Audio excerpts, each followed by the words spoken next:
Canada's leader just told the most powerful people on earth that America's time at the top is finished. Then Trump responded with just 5 words that no one saw coming. This isn't another politics video. What happened in the last 2 days at a major global summit was the kind of public breakdown that changes everything.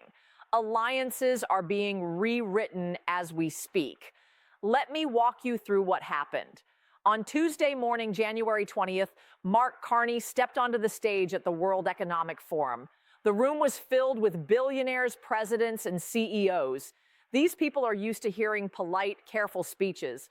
But what Carney said was anything but careful. He looked at the audience and said, "We are living through a rupture, not a change, not a shift, a rupture." Then he said something even more shocking. The old system is gone. It's not coming back. And we shouldn't wish for it to return. Looking backward is not a plan. Now, here's the interesting part. Carney never said Trump's name, not even once, but everyone in that room understood exactly who he meant. He talked about one country using its power to control others. He talked about economic pressure, even from so-called friends. And when he finished speaking, something unexpected happened. The crowd stood up and clapped.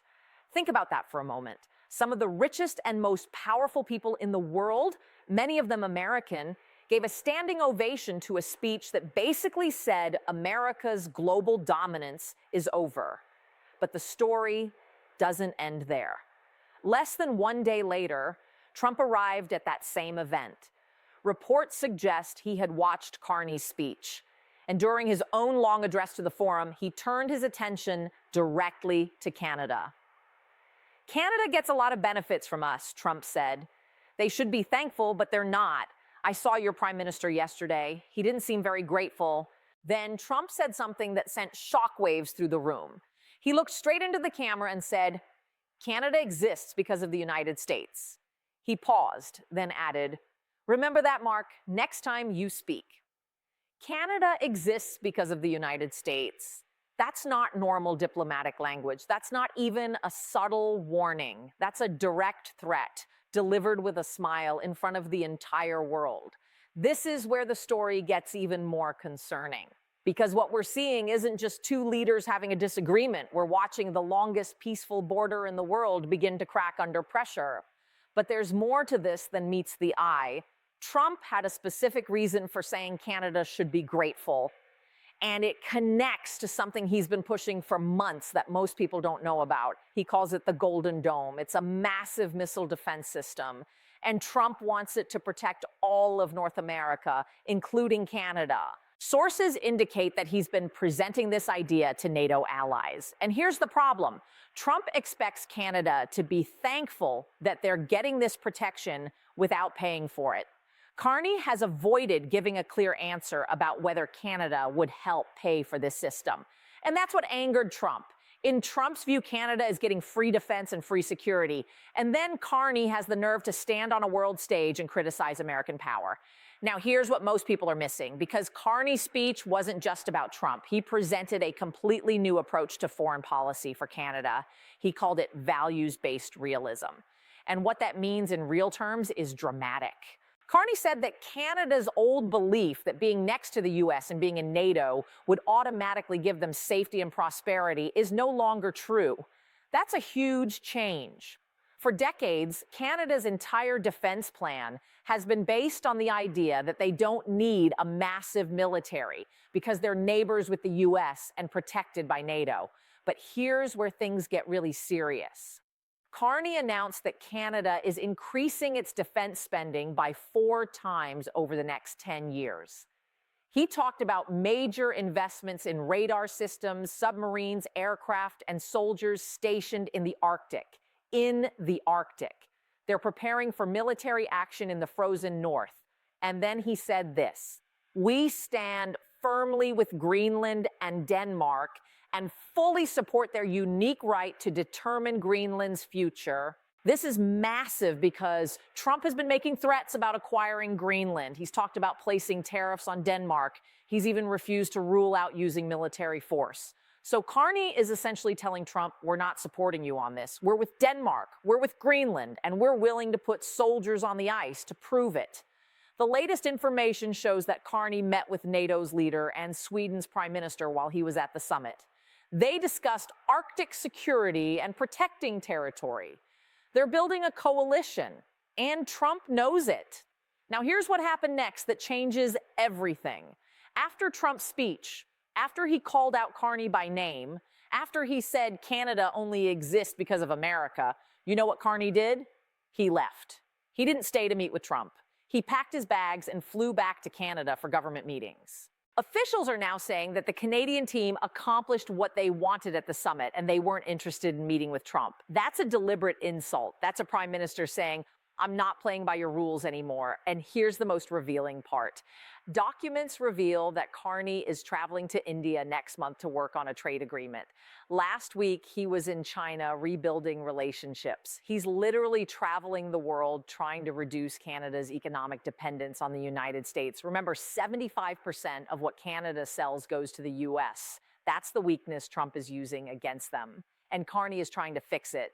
Here's what nobody's discussing. This isn't really about Canada and America. This is about what happens when a smaller power looks at a superpower and says, we're done pretending to be happy with this arrangement. Because that's exactly what Carney did. He stood at that summit and said something out loud that every smaller ally of the United States has been thinking for years. He said you cannot pretend there's mutual benefit in economic integration when that integration becomes a tool to control you. Read that again. Control. He's saying that economic ties with the United States have turned into a weapon. And analysts believe he has a point. Trump has been threatening tariffs on Canada for months. He suggested making Canada the 51st American state. He's talked about taking Greenland, which would put American military bases right on Canada's northern border. This is where the story takes an unexpected turn. Because Carney's speech wasn't just defensive, it was aggressive. He laid out a vision for what he called middle powers working together. Countries like Canada, the Nordic countries, Australia, South Korea. Countries that aren't superpowers but aren't small either. And his message to them was clear. If we don't work together, we're going to be consumed by great powers.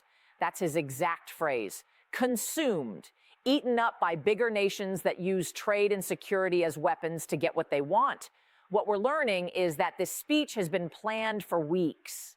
This wasn't a quick reaction to Trump's threats. Carney has been building toward this moment.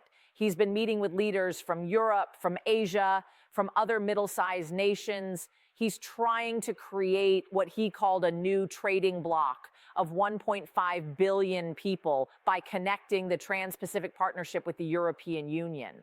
Think about the scale of that. If Canada can make this happen, they wouldn't need the U.S. as much. They'd have choices, they'd have power, and that terrifies Trump because his entire strategy depends on the idea that America's neighbors and allies have nowhere else to turn. But wait, there's more.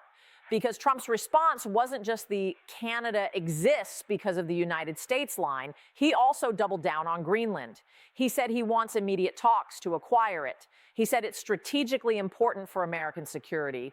And then in the same speech, he said he wouldn't use force to take it.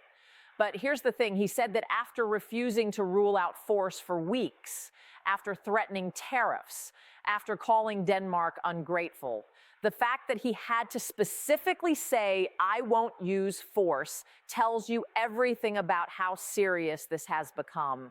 Reports are coming in that several European countries have already sent soldiers to Greenland for what they're calling Arctic security training.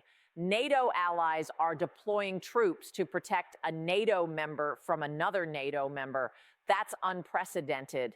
That's a crack in the alliance that we haven't seen since it was created. And here's what keeps me thinking. Trump's entire second term has been about redefining American power. He's left international agreements. He's threatened allies with tariffs. He's talked openly about taking territory. This isn't the America that built the system after World War II. This is something different. Carney sees it, Europe sees it, and they're all trying to figure out what happens next, because the alternative to American leadership isn't chaos. It's a world where great powers like China, Russia, and yes, even the United States take what they want from weaker countries and everyone else has to pick a side or get crushed. So where does this leave us? Because here's what I think people are missing. This isn't just a moment. This is a turning point, and it's happening faster than anyone expected. Carney's speech got a standing ovation for a reason. It wasn't because people love Canada. It was because he said what many leaders are thinking, but are too scared to say out loud. The American-led system that's existed since 1945 is breaking apart, and it's not coming back. What we're learning is that other middle-sized countries are already moving in the same direction. The Nordic-Baltic 8, that's a group including Sweden, Finland, Norway, Denmark, Iceland, Estonia, Latvia, and Lithuania. They're coordinating on Arctic security. They're investing in defense. They're building their own partnerships. Australia is strengthening relationships with India and Japan. South Korea is looking at trade options beyond China and the United States. These aren't random moves. This is a coordinated response to a world where you can't count on a superpower to protect you anymore. You have to protect yourself. But here's where it gets complicated, because Trump's response to all of this isn't backing down. He's pushing harder. Documents reveal that he's still pursuing tariffs on European allies. He's still demanding talks over Greenland. He's still calling Canada ungrateful. This is someone who doesn't believe in strategic retreat. Now, what I'm about to show you changes the calculation, because Trump did pull back on one major threat. After his speech, he announced he'd reached some kind of framework deal on Greenland with NATO's leader. He didn't say what the deal was. He didn't give details, but he canceled the tariffs he'd threatened on European countries over Greenland. So what happened? Did NATO's leader convince him to back off? Did European allies make secret deals we don't know about yet? Or did Trump realize that pushing too hard would completely destroy NATO? And even he couldn't risk that. We don't know. And that uncertainty is exactly the problem. Wait, it gets more concerning, because in a world where the rules aren't clear anymore, where alliances aren't guaranteed anymore, everyone is preparing backup plans. And that creates a security problem that could spiral out of control. Think about it. Canada increases defense spending because they can't rely on the U.S. That makes Trump more aggressive because he sees it as Canada preparing to break away. Canada responds by building trade relationships even faster. Trump threatens more tariffs. Canada gets closer to Europe and Asia. Trump sees that as betrayal. And round it goes. This is what keeps me thinking at night, because we've seen this pattern before in history. When a dominant power starts to lose control, and when smaller powers start to stand up for themselves, the transition period is incredibly dangerous. Wars have started over less than this. For Canada, the strategy is becoming clear.